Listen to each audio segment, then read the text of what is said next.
अब कहाँ कुछ लालो गुल में नुमाया हो गई। नाज़रीन आदाब, डीडी उर्दू के ख़ास प्रोग्राम शेर व सुखन में आपका इस्तकबाल है। मैं हूं आपका मेज़बान सलमान सईद। शेर व सुखन पेश करता है एक ऐसा शायर और उसका कलाम जिसने ताउम्र उर्दू शेर व अदब की खिदमत की है। एक ऐसा ही नाम है मखमूर सईदी का। आज के प्रोग्राम में हम मखमूर सईदी की ज़िंदगी पर बात करेंगे, उनकी अदबी खिदमात पर बात करेंगे और सुरों से सजी हुई उनकी गज़लों से महजूज होंगे।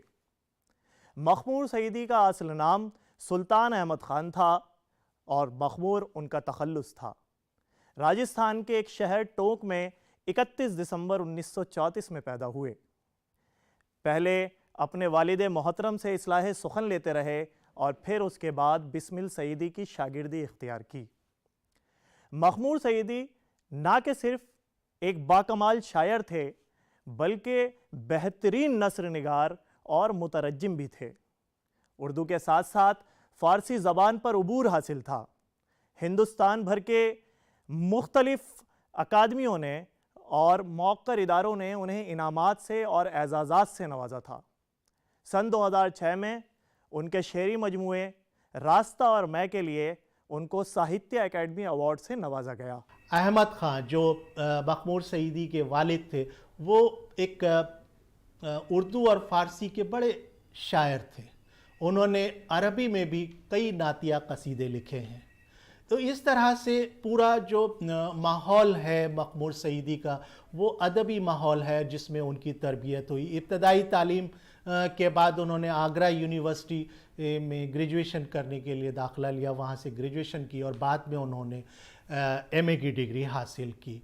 उसके बाद 1953 में वो दिल्ली चले आए तलाशे में आश में, और यहाँ आकर उन्होंने कई जगह पर काम किया और बिलाखिर जो है तहरीक, जो एक बहुत बड़ा रिसाला उस वक्त जारी किया था और गोपाल मित्तल की निगरानी में वो निकलता था, उससे वो वाबस्ता हो गए और एक लंबे अरसे तक, तकरीबन 20 बरस का अरसा है बताया जाता है, जिससे वो बराबर जो है उस तहरीक रिसाले को निकालते रहे। उसकी जो जूनियर एडिटर की हैसियत से वहाँ पर वो काम करते रहे। बाद में उन्होंने दूसरे जो रिसाले निकल रहे थे उनकी भी इदारत संभाली। निगार, जिसमें अहम नाम है, निगार है, दिल्ली उर्दू एकेडमी का रिसाला ऐवान उर्दू, उमंग, और बाद में कौमी उर्दू काउंसिल के जो 2 पर्चे हैं उर्दू दुनिया और फ़िक्र व तहकीक, इनके भी एजाज़ी मुदीर की हैसियत से उन्होंने फ़राइज़ अंजाम दिए और बड़ी कामयाबी के साथ जो है उन्होंने इस फ़र्ज़ को अदा किया। इसी असना में वो दिल्ली उर्दू एकेडमी के पहले नायब सेक्रेटरी, जॉइंट सेक्रेटरी की हैसियत से काम किया, फिर बाद में सेक्रेटरी के ओहदे पर फायज हुए और वहाँ से के बाद कौमी उर्दू काउंसिल में मुशीर की हैसियत से उन्होंने अपने फ़राइज़ अंजाम दिए। 1955 में उनकी शादी हुई। सईदुन्निसा जो उनकी खालाजाद थी, उनके साथ उनकी शादी हो गई।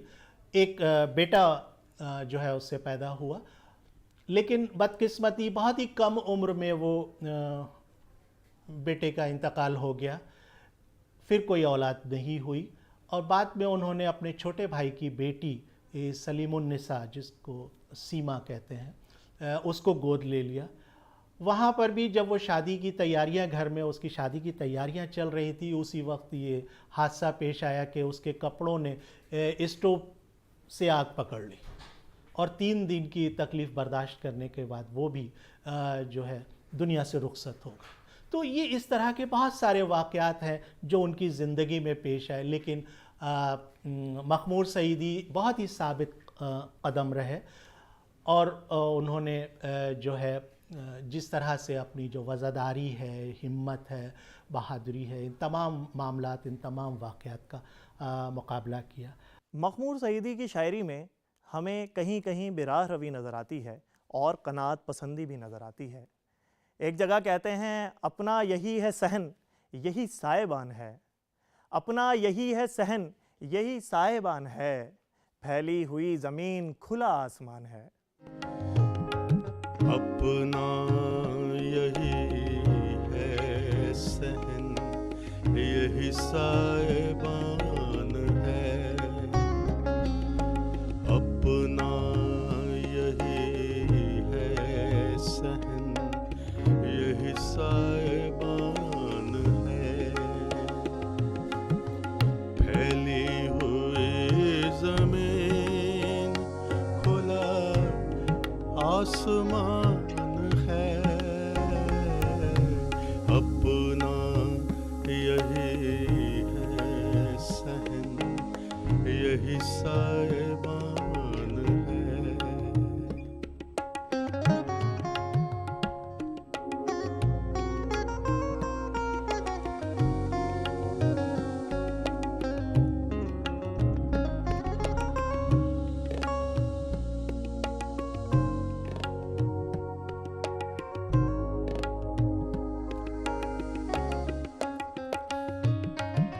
चारों तरफ हवा की लचकती कमान है। चारों तरफ हवा की लचकती कमान है। ये शाख से परिंद की पहली उड़ान है। फैली हुई जमीन, खुला आसमान है। अपना यही है सहन, यही साएबान है।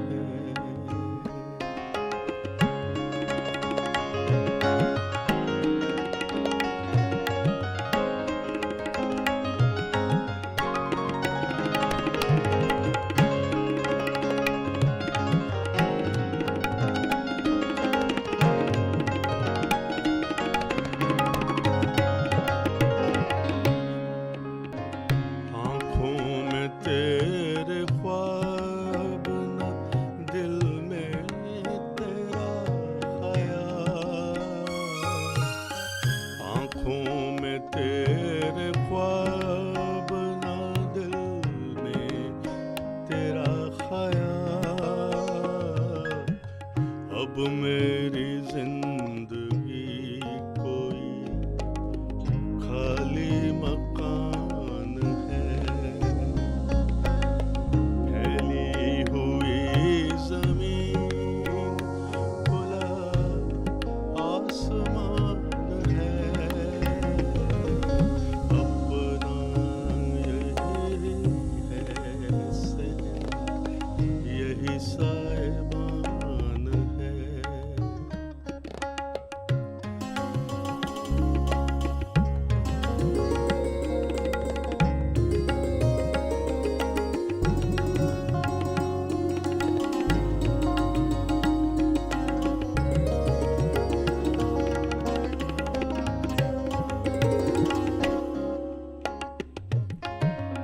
मखमूर इस सफर में न साया तलाश कर।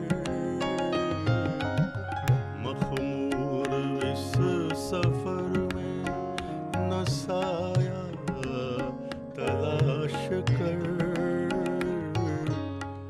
इन रास्तों में धूप बहुत मेहरबान है।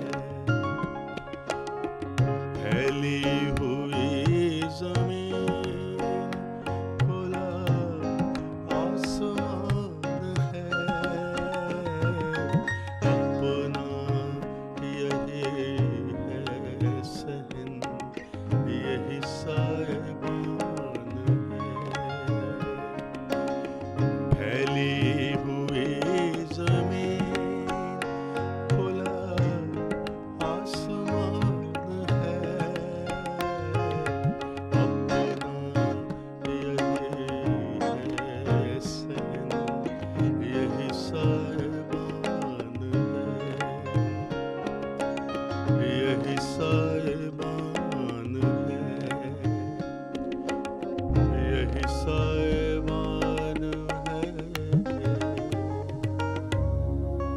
जदीद शायरों में मखमूर सईदी की आवाज़ बेहद मुनफरिद नज़र आती है।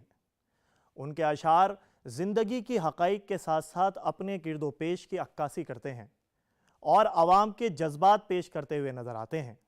जब हम उनका कलाम सुनते हैं तो ऐसा महसूस होता है जैसे हर आम आदमी की बात हो रही है। इसी सिलसिले में कहते हैं कि जानिबे कूचाओ बाज़ार ना देखा जाए, जानिबे कूचाओ बाज़ार ना देखा जाए, गौर से शहर का किरदार ना देखा जाए। उनकी शख्सियत एक ऐसी थी, बहुत ही मिलनसार वज़ेदार आदमी थे।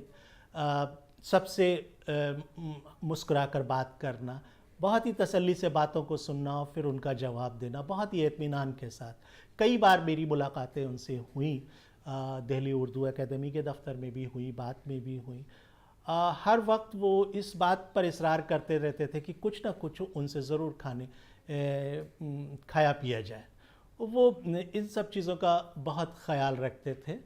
तो ये तमाम चीज़ें हैं, लेकिन जो वाक़यात और हादसात उनकी ज़िंदगी में पेश आए हैं उन्हीं सब का जो असर है वो उनकी शायरी में जो है वो नज़र आता है। उनकी शायरी में जो है ज़िंदगी से जिस तरह से मुहमलियत का है, बेअसबाती का जो सब और मौत का जो तसव्वुर बार बार उभर कर जो उनकी शायरी में आता है, उन सब के पीछे इन्हीं वाक़यात का ज़िक्र मिलता है। 9 बरस की उम्र में उन्होंने शायरी का आगाज़ किया, यानी शेर कहना शुरू किए। और 9 बरस की उम्र यानी ये वो ज़माना है 5वीं दहाई का जहाँ से आगाज़ हो रहा है। और उस वक्त जो है, जो हमारी जंग आज़ादी है वो अपने आखिरी मरहले में दाखिल हो चुकी थी। और जो ज़माना था वो तरक्की पसंद अदीबों का उरूज का ज़माना था, तरक्की पसंद अदब का। तमाम जो तरक्की पसंद शायर और अदीब जो थे वो इस तरह के कलाम को कह रहे थे, अपनी तसानीफ़ को लिख रहे थे। ये तमाम चीज़ें उस वक्त हावी थी। तो लेकिन 1947 के बाद जब ये तमाम मकासद हासिल हो जाते हैं तो फिर एक ऐसा दौर आता है जहाँ पर ये तमाम चीज़ें जो हैं उरूज पर पहुँचने के बाद अपनी चीज़ों को बचाए रखने की कोशिश में सरगर्दा नज़र आते हैं। तो ऐसे में ही फिर एक तहरीक शुरू होती है जो इस तरक्की पसंद तहरीक के रद्द में या इसके मुकाबिल में शुरू होती है। तो ये तमाम चीज़ें हैं वहाँ पर। मखमूर सईदी की शायरी की अगर हम बात करें तो वो उसमें जदीद शायरी में एक मुनफरद आवाज़ नज़र आती है। इस लिहाज से वो आवाज़ नज़र आती है कि वो तमाम बातों को जो भी कुछ अपनी शायरी के ज़रिए वो पेश करना चाहते हैं, बहुत ही सहल और आसान अंदाज में पेश करना चाहते हैं। क्योंकि जो शायरी उस दौर में की जा रही थी उसमें तमाम चीज़ों को अलामत के ज़रिए और इन तमाम चीज़ों को अलग अलग अंदाज से कहने की कोशिश की जा रही थी और एक तरह से राह फरार इख्तियार करने की बातें हो रही थी। जो एक तो जो मशीनी दौर शुरू हो चुका था उसकी भी वजह थी, दूसरी जो हालात वहाँ पर 1947 के बाद जो कायम हुए थे उन सब के ज़ेर असर ये सब।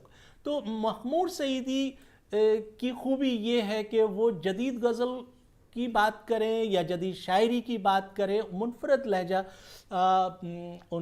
जो है वो उनका वहाँ पर नज़र आता है। क्योंकि वो अपने अशार में अपने जो आसपास के मामलात हैं, अपने गर्दो पेश के जो बातें हैं उसको वो पेश कर रहे हैं और बहुत ही सहल अंदाज में और आसान अंदाज में कहते हैं। और ऐसा लगता है कि यही बात जो वो कह रहे हैं वो बिल्कुल वैसी ही है जो उस शेर को पढ़ने वाला या उसको सुनने वाला महसूस करता है कि ये तो उसके भी जहन में है, लेकिन कहने का अंदाज़ जो है वो बिल्कुल अलग है। आप देखिए उनका गज़ल का एक शेर बहुत ही खूबसूरत शेर है। इतनी दीवारें उठी हैं एक घर के दरमियाँ, इतनी दीवारें उठी हैं एक घर के दरमियाँ, घर कहीं गुम हो गया दीवारों दर के दरमियाँ। कितनी खूबसूरती के साथ उन्होंने उन हक़ाइक़ को बयान कर दिया है कि जो रिश्ते बिखर रहे हैं, जो मामलात उस वक्त पेश आ रहे हैं, उन सब का असर क्या हो रहा है, यानी घरों के दरमियान जो दीवारें खड़ी होने का तसव्वुर है, जो मामला है वो किस तरह से। नाजरीन, मखमूर सईदी की शायरी में कहीं कहीं हमें इस तरीके का रंग भी नज़र आता है। कहते हैं कि चल पड़े हैं तो कहीं जाके ठहरना होगा, चल पड़े हैं तो कहीं जाके ठहरना होगा, ये तमाशा भी किसी दिन हमें करना होगा। आइए नाजरीन, डीडी उर्दू ने आपके लिए ये गज़ल ख़ास तौर से मौसीकी की धुनों पे सजाई है। महजूज होते हैं।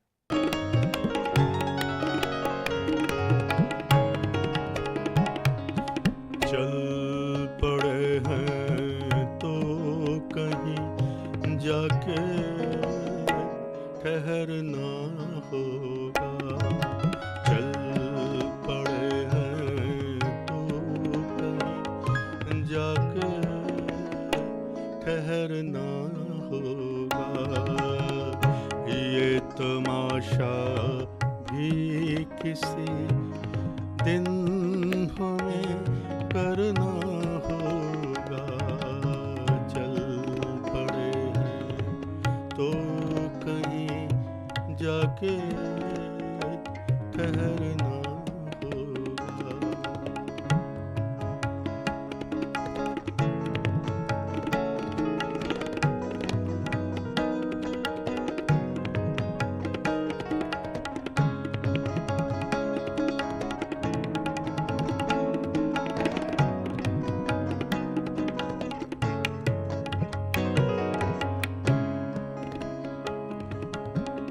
लेके उस पार न जाएगी जुदा राह कोई, लेके उस पार न जाएगी जुदा राह कोई, भीड़ के साथ ही दलदल में उतरना होगा, भीड़ के साथ ही दलदल में उतरना होगा, ये तमाशा भी किसी दिन हमें करना होगा, चल पड़े हैं तो कहीं जाके ठहरना होगा।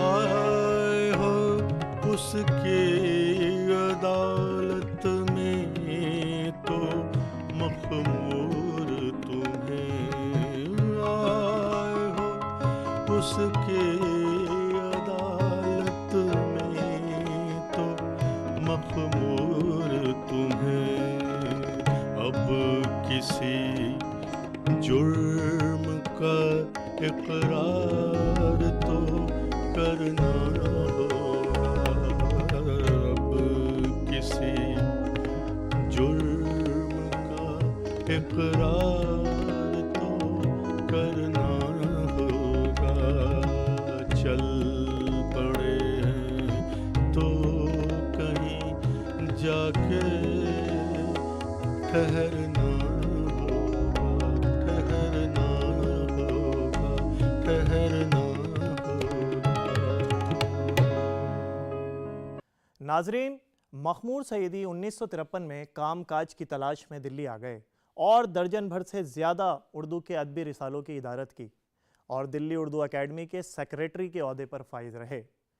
वैसे तो मखमूर सईदी तहत में अशार पढ़ा करते थे, लेकिन उनका अंदाज़ निराला था और इसी ने उनको आवाम में मकबूल बनाया। हिंदुस्तान और पाकिस्तान के साथ साथ उन्होंने अमरीका, इंग्लैंड, दुबई, शारजा और अरब मुल्कों के मुशायरों में खूब दादो तहसीन हासिल की। जहाँ तक उनकी तसानीफ़ की बात है तो एक लंबी फहरिस्त है उनकी किताबों की। अगर शेरी मजमुओं की बात करें तो तकरीबन 20 के आसपास तादाद उनकी है, जिसमें गुफ्तनी है सबसे पहला शेरी मजमुआ है, फिर उसके बाद सब रंग है, सिया बर सफ़ेद है, आवाज़ का जिस्म है, आते जाते लम्हों की सदा है, घर कहीं गुम हो गया, दीवारों दर के दरमियाँ है, रास्ता और मैं, वगैरह वगैरह बहुत सारे उनके शेरी मजमुए हैं। रास्ता और मैं तो वो शेरी मजमुआ है जिसमें 2006 में उनको साहित्य अकादमी अवार्ड से नवाजा गया था। इसके अलावा उन्होंने कई किताबों के तर्जुमे भी किए हैं, जैसे एक तर्जुमा जो है उनकी किताब का आप कह सकते हैं चिड़ियाघर जो है वो तर्जुमा है। एक रूसी साइंसदान के तजुर्बात, ये भी एक तर्जुमे की किताब है। इसके अलावा शिराज करके उन्होंने जो है हम असर शायरी का इंतखाब शाये किया। एक मंजूम तर्जुमा तजदीद जुनू के हैसियत के नाम से जो है वो शाये हुआ है। इनके अलावा जो है साहिर लुधियानवी एक मुताला जो है वो उस किताब को मुरतब किया है। बिस्मिल सईदी शख्स और शायर के उन्वान से जो है उनका जो है इंतखाब या उन्होंने इसको तरतीब, यानी कहने के ये कि कई किताबों को उन्होंने तरतीब के काम अंजाम दिए हैं। साथ ही उन्होंने बहुत सारे शेरी मजमूए पे मुकदमे भी लिखे हैं और एक अच्छी खासी तादाद बताई जाती है कि उन्होंने, तो न सिर्फ वो शेर व शायरी के हवाले से एक बाकमाल शायर थे, बल्कि नस्र में भी उनका कमाल हमें नज़र आता है। और हम उनके इन जो नसरी जो शहपारे हैं, हम उनको अगर देखें तो कह सकते हैं कि वो बेहतरीन नस्र निगार भी थे। नाजरीन, मखमूर सईदी जब महबूब से मुखातिब होते हैं तो कुछ इस तरह कहते हैं, वो हमसे खफा था मगर इतना भी नहीं था, वो हमसे खफा था मगर इतना भी नहीं था, मिल के बिछड़ जाएं कुछ ऐसा भी नहीं था। आइए नाजरीन, डीडी उर्दू की ख़ास पेशकश, ये गज़ल आपके लिए सुरों से सजाई गई है, लुत्फ़ अंदोज़ होते हैं। वो हमसे खफा था मगर इतना भी नहीं था,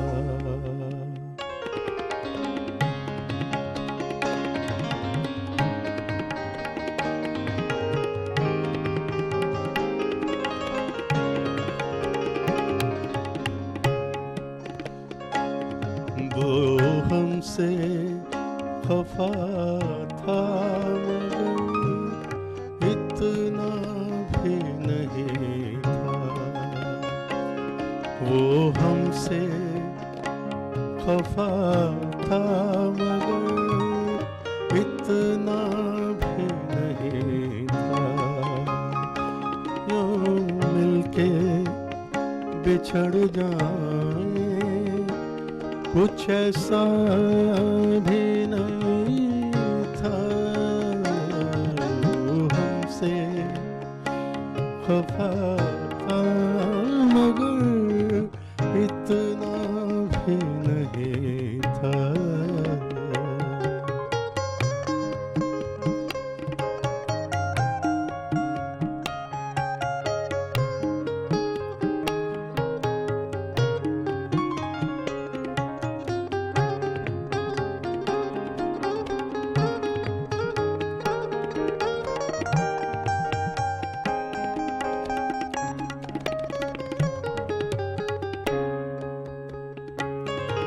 रास्ते से पलट आए हैं हम किस लिए आखिर,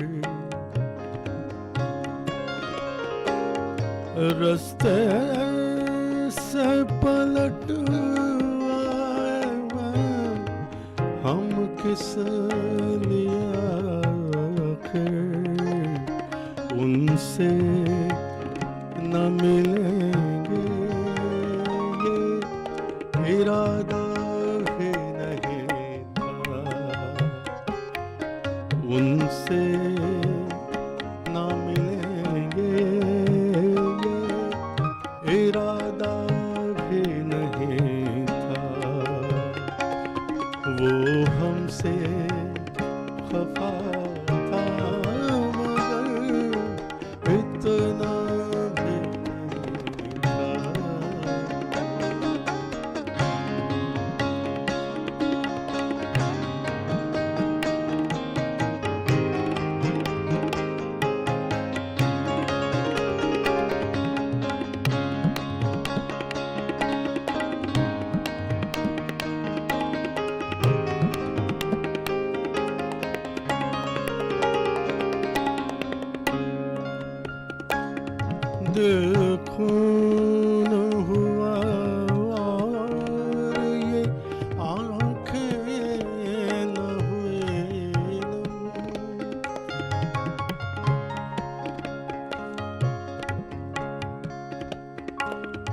दिल खो न हुआ और ये आंखें न हुई नम। सच है हमें रोने का सलीका भी नहीं था। सच है हमें रोने का सलीका भी नहीं था। यूं मिलके बिछड़ जावे कुछ ऐसा भी नहीं था। हमसे खफा था इतना भी नहीं था।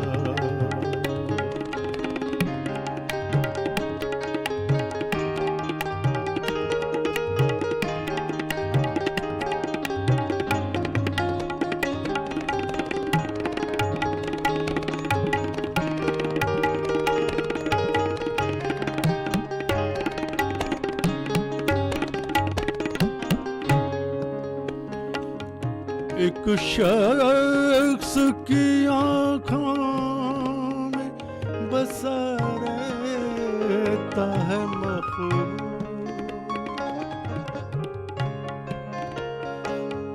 एक शख्स की आँखों में बसा रहता है मखलूक।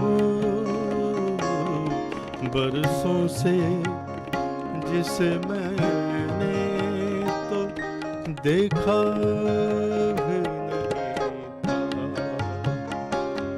बरसों से जिसे मैंने तो देखा भी नहीं था। यूं मिलके बिछड़ जाए कुछ ऐसा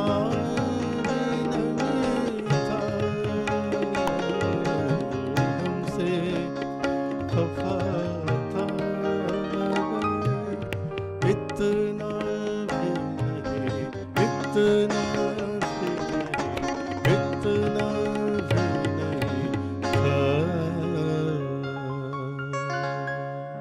नाजरीन, आप देख रहे थे डीडी उर्दू का ख़ास प्रोग्राम शेरो सुखन।